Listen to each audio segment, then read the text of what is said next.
life. And now we're talking about what we eat, our nutrition dietary practices. So what is current, what's good for us, what's not so good, that's what we'll hear in a second with our guest speaker, James Roche. Give me 1 second. I'm sorry, Dr. Bobby. Give me 1 second. Take your time. Okay.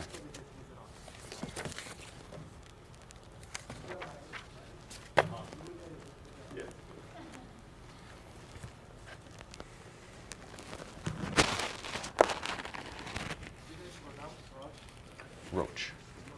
Roche.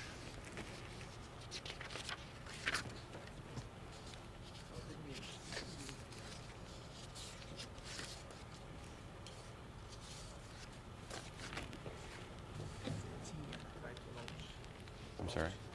Roche. Roche. Just like the bug. That's true.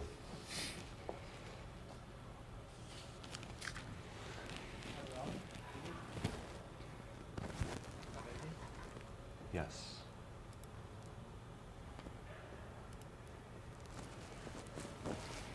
Welcome to this session of the evolution of the science and technology paradigm, the first ERU Technology and Science Symposium, east of the Royal Group. And as you know, evolution of science and technology covers a myriad of topics and areas or aspects of our life. Actually, all our lives are touched by science and technology in one way or another, even the food we eat. So today we are trying to Professor James Roche tell us something about what we eat. All right. Well, thank you. Today specifically, I'm going to be talking about MyPlate. And just a quick introduction to what that is. MyPlate, it provides a simple guide for Americans to dictate how we can eat so that we meet all of our dietary requirements and we are getting all the nutrients that we need. We as a nation, we've been struggling a little bit over the past 20, 30 years. So before we begin, I'm going to start by going through a little bit of an introduction into the current dietary problems that we have and why something like MyPlate can be so useful today. What we have here, starting in 1985, the Center for Disease Control and Prevention, what they did was they put together a list specifically of states where they calculated the obesity rate of each of the individuals by measuring their body mass index. And what body mass index is, it's a measurement. It compares your height to your weight to determine where you stand in terms of overall weight status. And what this is specifically looking at is obesity. So that would be a body mass index of anything greater than 30. The BMI system is not perfect. People that are overweight and obese, they can actually be quite healthy. It doesn't take into consideration whether or not you do any exercise, whether or not you have a specific amount of muscle mass. But it does give us a good idea of how things have changed in terms of our weight over the last 30 years. So I will go ahead and start by going over this. We have 1985, and what we can see in this picture is that there's a few states that are in the middle shade of blue. And that middle shade of blue, that represents 10 to 14% of the entire population of that state being overweight, or being obese. But that is the highest rate. We have nothing greater than 14% in each state. And what's nice about that is that has not changed significantly from 1960 to 1985. In 1960, there was an obesity rate of about 13.4%, which is somewhat similar to what you see here. But let's start going through the years. 86, 87, you start to see a little bit more blue. And actually now we have some states that are in the darker, or more states that are in the middle shade of blue. 89, 90. And now we have four states in the darker shade of blue. So 15 to 19% of the entire population of each state is obese. Keeps going, keeps going. Now by 1997, we've got 20 to 24%. Mississippi, Kentucky, and Indiana. This keeps rising, keeps rising. And then finally in 2001, Mississippi jumps up to the orange, meaning that it has an obesity rate of greater than 25% of its entire population. Keep going, keep going. Now we've got a couple states in the red, greater than 30%. You see a few states that are trying to hang on. In 2007, we still have Colorado. 2008, still there. 2009, still under the 20% range, but then by 2010, you see that about 10 states have an obesity rate of greater than 30% of the entire adult population, and no states have an obesity rate less than 20% for the entire population. So let's go back one more time and see how that changed from 1985 until 2010. Again, 1985, just a couple of states in the 10 to 14% range, but the rest fall under that or were just not measured. Jump to 2010, and we have about 10 states with an obesity rate of greater than 30%, and no states with an obesity rate of anything below 20% of their entire population. So where do we stand today? 1/3 of the entire adult population in the United States is obese. 2/3 of the entire adult population is either overweight or obese, meaning that there is a significant risk for a weight-related disease for the majority of our population. And the trends of this are not promising either. Children, there's a gradually increasing rate in the overweight status and obesity status among children. Also, we can see that there are higher rates of obesity among minorities and in the lower income populations. So in terms of some of the problems that are specifically associated with an increased body weight and why this is such a concern, number one, psychiatric and psychological problems.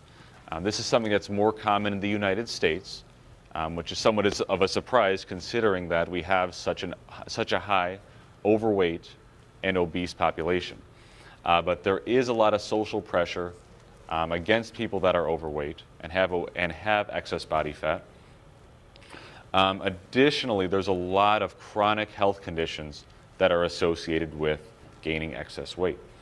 Some of the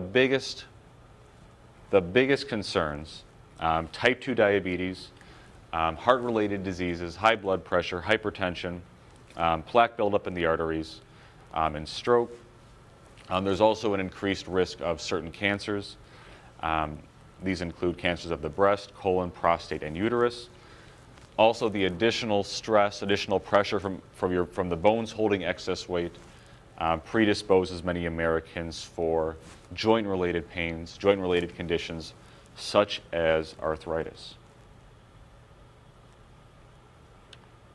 So in terms of where we have gone wrong, there's been many factors that have changed over the past 30 years, but specifically with regards to the amount that we're eating, the portion sizes that we're getting, we've seen an extreme increase.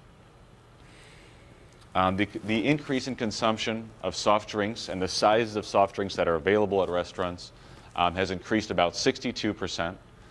French fries, size of French fries, have increased about 57%. And the size of just the basic cheeseburgers have increased by about 24%. And if you consider that in about a 20-ounce soda, you have about 200 calories, and you can get up to probably 50 to 60 ounces when you get the extra large version at a fast food restaurant. That can be about 600 calories in just one drink that's all coming from sugar. And that's about what most Americans need at each individual meal. So it's easy to see how we can get extra calories, especially if it's coming from something like soda that doesn't have any other nutrients, lacks fiber, doesn't fill you up, but gets you calories very quickly and very easily. So let's go back a little bit and let's see where the United States has gone in terms of developing food guides and developing plans and models that can help us, that can give us a better idea of how to eat food. The overall goal is to provide the U.S. population with a guide on how to incorporate simple practices into our diet. The very first food guide, this was developed in 1894 with a simple emphasis on variety, proportionality, and moderation. By 1917, we had the How to Select Food Guide. This was the first one to place different foods into various food groups. And at this point, you had milk and meat, cereal, fruits and vegetables, fats and fatty foods, and then sugars and sugary foods. And although these groups are not the same today, that is the basis for how we break down the foods that we eat. We break them into simple groups so that it's easier for us to focus on individual ones, get the right sources of the individual food groups. In 1916, it went in a little bit greater depth. There was a little bit more of an emphasis on what defined these groups.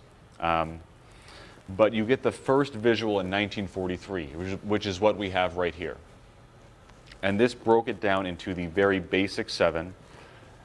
This guide was used during World War II to promote nutritional standards at home among the people that had to ration their food and had limited supplies. Then we have the basic 4, and that was developed in 1956. Broke it down into 4 different food groups: the milk group, vegetable group, bread group, and meat group.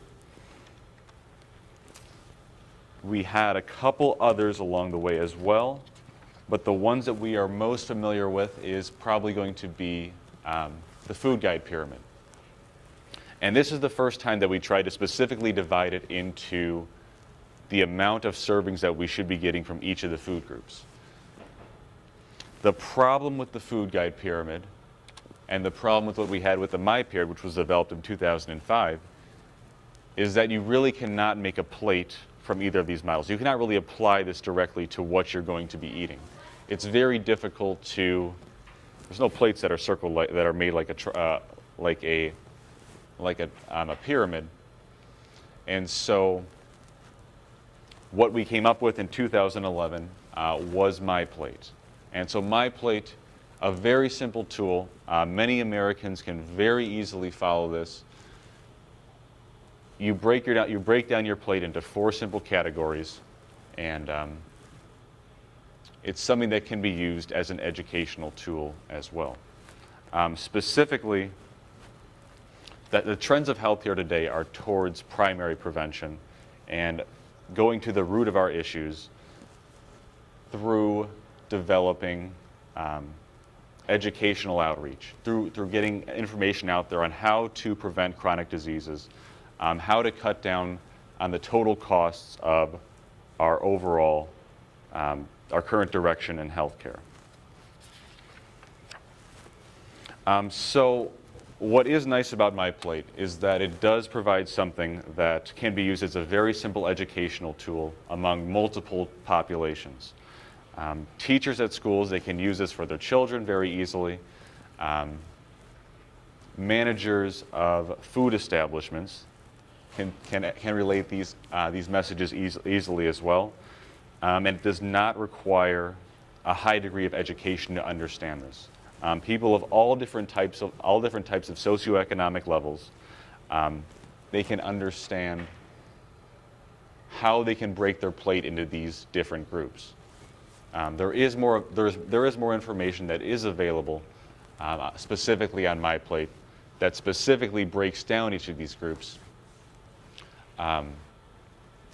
But in terms of very simple, very practical guidelines, this plate This model provides something that can be, again, very easily used. Any questions with that? With the advent of genetically modified food, Okay. the tomato now is different than tomato 10, 15 years ago. Yes. And meat and other stuff. Yes. Account for that? That's still, even a lot of the genetically modified food, it's still going to have a lot of the same vitamins and the same vitamin mineral content. What's actually really nice about genetically modified food is that you can produce a lot more of it. It's a lot less susceptible to being eaten by insects. You may not need as many pesticides, and it typically grows in larger quantities. So you can feed more people with less waste, more efficient use of resources.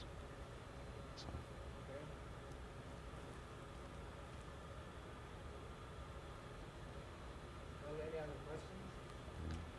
So I was just going to comment that I think it's sort of interesting that the United States has the highest proportion of obesity, and then thinking about like what you said about the United States also has the biggest problems with the sort of the psychological Yes. aspect of it, and Yes. it seems like almost I wonder if you get bombarded with all these magazines with these really skinny, svelte people on them, and then it sort of causes people to want to eat more, or maybe does it give them, maybe some people that might be slightly overweight Okay. badly, and then they turn to food and start eating more, and does it exacerbate the problem? I just wonder. Well, sure. No, and that makes perfect sense, because if you see something that's going to make you depressed or feel bad, you're going to want something that's going to make you feel good. And for everybody, I mean, food feels good. When we eat food, it makes us feel better. So. I just wonder if, part of where we should be going, part of it's getting us to eat right, but, changing sort of the way society perceives, And- how we are comfortable with who we are, and, that kind of re-educating, rewiring us to think differently and not worry about being the person on Cosmo, but being who we are. And I just think maybe there's another angle to trying to deal with obesity, in addition to getting properly. And that's a great point. I mean, there's many people that are overweight, even have excess body fat, and are still very, very healthy. So that's a good point. It's unrealistic to look that thin or look like the pro sports athletes or the models that are in the magazines. So. It is interesting that so many people, I have a lot of friends that, they are overweight, and they're the ones reading those magazines, right? And then so That's true. It's just something that Where would different types of diets, Atkins or the meat or the banana or whatever, lie here? I mean, where do you think this? Well, typically any of those diets that's going to be restricting a certain food group. It's going to have some sort of effect over the long run, largely because you're going to be getting rid of some nutrient. With the breads, you're going to be cutting down on carbs quite a bit, and some people will lose weight successfully with that. But what tends to happen with that, it's something that's called yo-yo dieting. So you lose weight, you feel good about yourself, but it causes so much stress on your body that it's just not sustainable. So what happens is you tend to get to a very low point and then eat a lot more to compensate, and then you go back up and you just kind of gain the weight right back.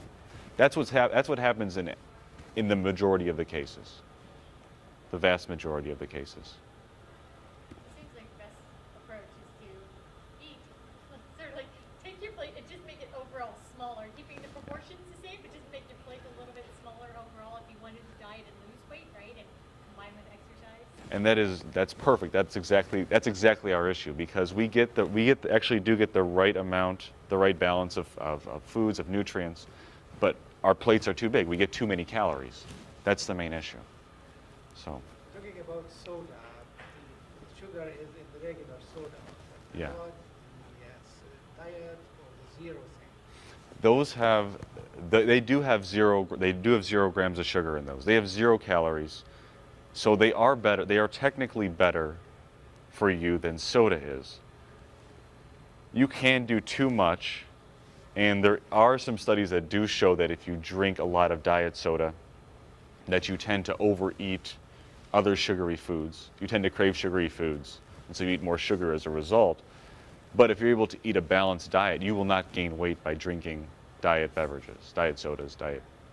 And this diet, sugar replacement aspartame and other stuff, are they really harmful for you? If you drink about 20 cans of Diet Coke every day, then they would. 20 cans. You have to drink about 20 cans for it to be unhealthy. And is it cumulative? For example, if you take 8 ounces per day, Okay. would it by time add up or just enough? I mean, so No, just on. It would have to be on a daily. It would have to be a lot on a daily so basis. the daily basis is the rule. Yes. If you take 8 ounces or 12 ounces a day, Yes. it's not. Yeah. Oh, you'd be one a day would. There's been nothing that's been shown that has a negative side effect. What's the difference between diet soda and the zero? There is no marketing. There is no difference. There is no difference. So, But- so have they done long-term studies with that? Because of the process of making them like fat-free, they're modified chemically so they Yeah. cross the cell wall, like your cell membranes, and they're not stored the same way.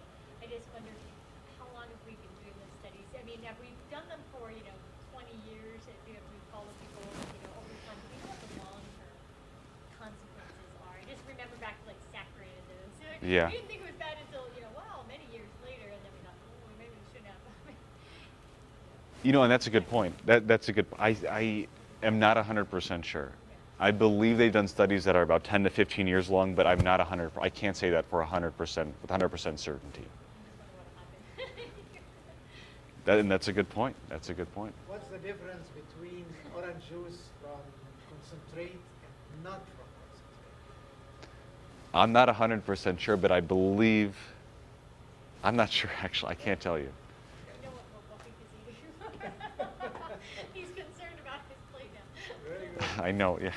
Now, last question. Yes. They say that the processes of doing cornflakes and cereal in general has technology that really beats the 10 or 12 nutrients they say they are in. So they are truthful in putting the nutrients in it, the vitamins and iron and everything. Okay. But the process kills these. Is it true? Like refining if you make a refined food. I'm sorry, not a if you refine your foods, if you have refined grains, you do take out some nutrients, but typically what happens is you will put them back. It would be a process called enrichment. But if you were to take it out, typically if it's at least in the grains, you do put it back in. Not everything. There's still a lot of things that would be lost with that, but. Is there it seems to me that if you're taking them out and putting them back in, wouldn't it just be easier to encourage folks to eat less processed foods? Yes. I Y- don't know. No, and that's a good point. But part. That's part of the strategy. No, and that's a great point. But it can be really useful. Say, because there were a lot of issues with pregnant women, and their babies would develop neural tube defects because they weren't getting enough folate or folic acid, and that was something that was taken out when you refined the foods.